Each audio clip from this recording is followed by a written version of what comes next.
નમસ્કાર, આલાપ ન્યૂઝમાં આપનું હાર્દિક સ્વાગત છે। આપ નિહાળી રહ્યા છો આલાપ ન્યૂઝ।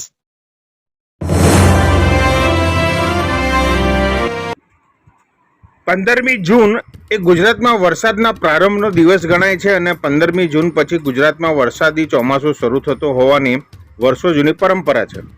આમ 15મી જૂને જ ગુજરાતમાં અને ભરૂચ જિલ્લામાં તેમજ આમોદ તાલુકામાં પણ વાવણી લાયક વરસાદ થતા ધરતીપુત્રોમાં આનંદ છવાયેલો જોવા મળ્યો છે। વાવણી લાયક વરસાદ થતા ધરતીપુત્રોમાં વ્યાપેલો આ આનંદ એ તેની કાયમી ચિંતા સમાન યુરિયા ખાતરની ખરીદી કરવા માટે એને દોડી લાવ્યો હતો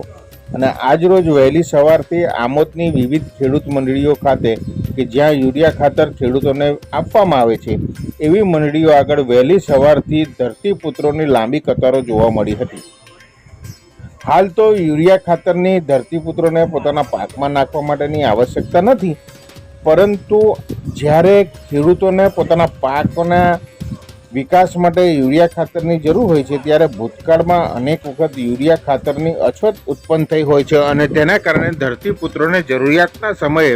યુરિયા ખાતર મળ્યું ન હોવાના ભૂતકાળના કડવા અનુભવોને કારણે આગોતરા આયોજનના ભાગરૂપે વાવણી લાયક વરસાદ થતાની સાથે ધરતીપુત્રો યુરિયા ખાતર ખરીદવા માટે મોટી સંખ્યામાં મંડળીઓ ખાતે ઉમટી પડ્યા હતા અને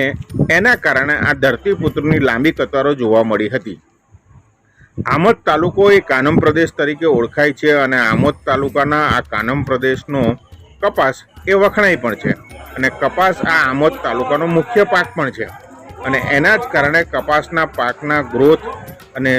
સારી ઉપજ માટે યુરિયા ખાતરનો સવિશેષ ઉપયોગ ધરતીપુત્રો કરતા હોય છે અને આમ પોતાના પાકને જતન માટે ધરતીપુત્રો વહેલી સવારથી